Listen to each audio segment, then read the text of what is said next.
بسم اللہ الرحمن الرحیم باب ما اخبر النبی صلی اللہ علیہ وسلم اصحابہ بما ہوا کائن الی یوم القیامہ۔ نبی کریم صلی اللہ علیہ وسلم نے ایک موقع پر قیامت سے پہلے پیش آنے والے بہت سارے واقعات کی خبر دی۔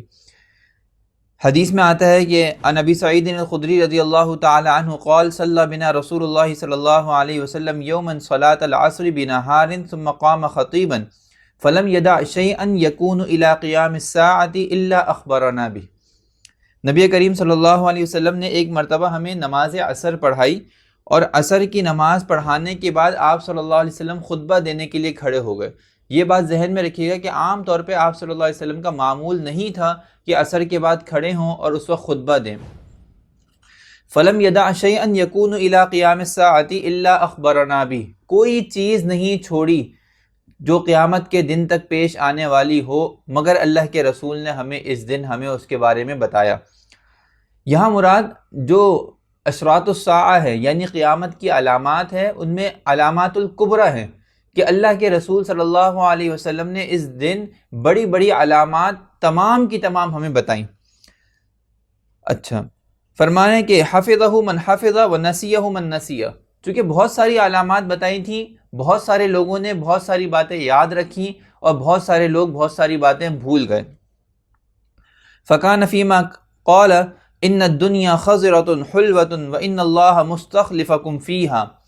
انہی باتوں میں چند باتیں جو میرے ذہن میں رہیں وہ یہ ہیں۔ نمبر 1 کہ بے شک دنیا خضرۃ، سرسبز ہے اور بڑی میٹھی ہے، یعنی دنیا واقعی اپنے اندر بہت زیادہ رعنائیت اور بہت زیادہ اپنے اندر ایسی کشش اور جاذبیت رکھتی ہے جس کی وجہ سے ہر عام و خاص ضرور اس کی طرف متوجہ ہو جاتا ہے۔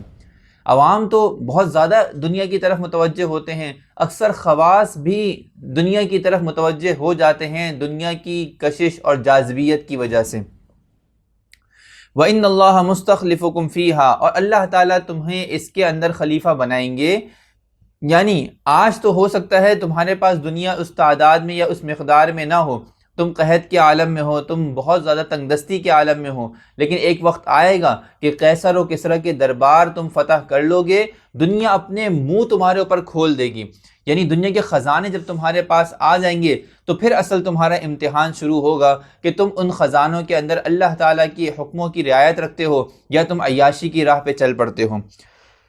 فناظر کیف تعملون، اور اللہ تعالیٰ تمہیں ان سب چیزوں کا خلیفہ اس لیے بنائیں گے تاکہ دیکھیں کہ تم کیسا عمل کرتے ہو۔ یعنی ایک انسان جب وہ کمزور ہوتا ہے، جب وہ غریب ہوتا ہے، جب وہ کسمہ پرسی کی حالت میں ہوتا ہے تو وہ بہت اللہ کو یاد رکھتا ہے۔ قرآن نے خود ارشاد فرمایا ان الانسان خلق ہلوعا اذا مسہ الشر جزوعا واذا مسہ الخیر منوعا، کہ انسان تو ایک ہلوع طبیعت کا عامل ہے۔ پھر ہلوع طبیعت کسے کہا جاتا ہے؟ قرآن نے خود فرمایا کہ جب اذا مسہ الشر، برائیاں پہنچتی ہیں، تنگ دستی کا حال ہوتا ہے تو جزوعا، جزا فضا کرتا ہے، بڑا گریہ وزاری کرتا ہے، اللہ سے بڑی فریادیں کرتا ہے، بڑی دعائیں مانگتا ہے، بڑا دین کے اوپر ثبات قدمی ظاہر کرتا ہے۔ وَإِذَا مَسَّهُ الْخَيْرُ مَنُوعًا، لیکن ہوتا کیا ہے کہ تھوڑی سی خیر اس کو پہنچ جاتی ہے، تھوڑی سی اس کو مال و دولت کی اس کو آہٹ لگ گئی، تھوڑا سا اس کو طاقت کا نشہ لگ گیا، تھوڑا سا اس کو ایک حکومت اور سلطنت ہاتھ آ گئی، منوعا، تو وہ فوراً ہی متکبر ہو جاتا ہے اور دوسروں کو اس سے بالکل روک دیتا ہے۔ تو اللہ تعالیٰ نے اسی سے منع فرمایا الا فاتقوا الدنیا واتقوا النساء۔ اللہ کے رسول صلی اللہ علیہ وسلم نے جب علامات قیامت بتائیں تو فرمایا دو چیزوں سے اپنے آپ کو بچانا، دنیا سے بھی اپنے آپ کو بچانا اور عورتوں سے بھی اپنے آپ کو بچانا، کیونکہ ہر امت کے لیے کوئی نہ کوئی فتنہ ہوتا ہے۔ اس امت کے لیے بھی بہت بڑے فتنوں میں سے ایک فتنہ عورت ہے اور ایک فتنہ مال ہے۔ ایک حدیث میں آتا ہے لِكُلِّ أُمَّةٍ فِتْنَةٌ وَفِتْنَةُ أُمَّتِي الْمَالِ، کہ ہر امت کے لیے ایک فتنہ ہوتا ہے اور میری امت کا ایک بڑا فتنہ مال کی صورت میں ہے کہ مال کی وجہ سے لوگ اپنے دین کا سودا کر لیں گے۔ کتنے لوگ آپ نے دیکھے ہوں گے مال کی لالچ میں دھوکے کے اوپر آ جاتے ہیں، مال کی لالچ میں غداری کر جاتے ہیں، مال کی لالچ میں بے وفائی کر جاتے ہیں، مال کی لالچ میں اپنے ایمان تک کے سودے کر جاتے ہیں۔ تو یہ اس امت کے لیے ایک بہت بڑا فتنہ ہے۔ اسی طرح ایک حدیث میں آتا ہے النساء اعظم الفتن، کہ عورتیں بہت بڑا فتنہ ہیں۔ اس کا مطلب یہ ہے کہ بہت سی مرتبہ انسان گناہوں میں کسی عورت کی وجہ سے پڑ جاتا ہے، یا تو عورت اس کے سامنے آ گئی کوئی خوبصورت اور وہ فتنے میں مبتلا ہو گیا، یا بعض اوقات ایسا ہوتا ہے کہ ایک انسان خود نہیں چاہتا حرام کام کرے لیکن عورت اسے مجبور کر دیتی ہے، کبھی بعض اوقات بیوی کی صورت میں، کبھی بہن کی صورت میں، کبھی ماں کی صورت میں، وہ کہتی ہے کہ میری یہ ڈیمانڈز ہیں، میری یہ فرمائشیں ہیں، یہ پوری کرو، اور اس کے لیے پھر مرد حرام رستہ یا ناجائز رستہ اختیار کر لیتا ہے۔ تو فرمایا کہ اس دنیا کے اندر یہ عورتیں ایک اعظم الفتن، بہت بڑے فتنوں میں سے ایک فتنہ ہیں، یعنی جس سے اللہ تعالیٰ تمہیں آزماتا ہے کہ آیا اس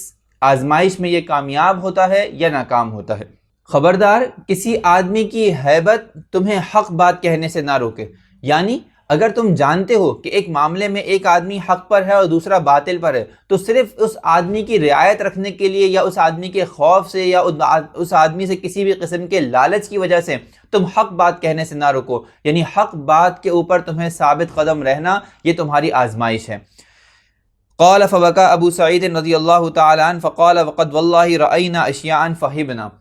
تو حضرت ابو سعید خدری رضی اللہ تعالیٰ عنہ فرماتے ہیں کہ خدا کی قسم، بڑا روئے یہ حدیث بیان کرنے کے بعد اور کہنے لگے خدا کی قسم ہم نے بہت ساری چیزیں دیکھ لی ہیں، فہبنا، اور ہم ڈر گئے، یعنی ہم نے بہت ساری چیزوں میں ڈر کے مارے اپنی حق اور اپنی سچ کی عادت کو بعض اوقات چھوڑ دیا، تو اس لیے ہمیں اس بات کا خوف ہے کہ کہیں ہم بھی اس حدیث کے مصداق نہ ٹھہریں۔